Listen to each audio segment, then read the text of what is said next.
একটি রাউন্ড সিঁড়ি সম্পর্কে নিজে সঠিকভাবে না বোঝার কারণে যারা মালিকদেরকে ভুল পরামর্শ দিয়ে থাকেন, আজকের ভিডিওটি তাদের জন্য। তবে রাগ করবেন না ভাইয়া, একটি কথা মনে রাখবেন, শিক্ষার কোনো শেষ নেই।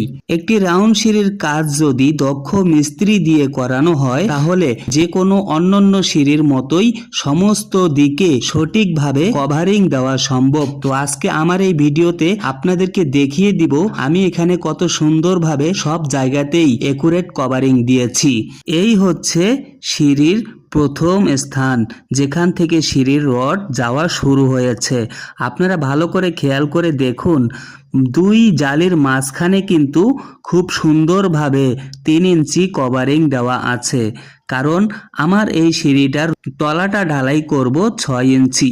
অতএব আমি শাটারিং থেকে নিচের জালি 1 ইঞ্চি কভারিং রেখেছি এবং মাঝখানে 3 ইঞ্চি রেখেছি, আর টপের জালের টপ পর্যন্ত 4.5 ইঞ্চি আছে।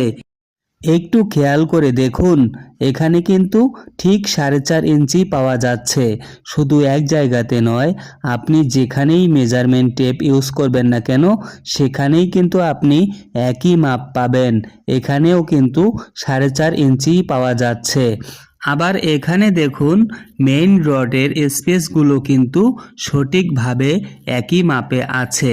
তো আশা করি বুঝতেই পারছেন, একজন দক্ষ মিস্ত্রি দিয়ে কাজ করালে যে কোনো কাজ সঠিকভাবেই করা সম্ভব। এরপরেও যদি আপনাদের কোনো কিছু জানার প্রয়োজন থাকে তাহলে কমেন্টে জানাবেন, আমি দিনে না পারলেও সন্ধ্যার পরে উত্তর দিয়ে দিব ইনশাআল্লাহ।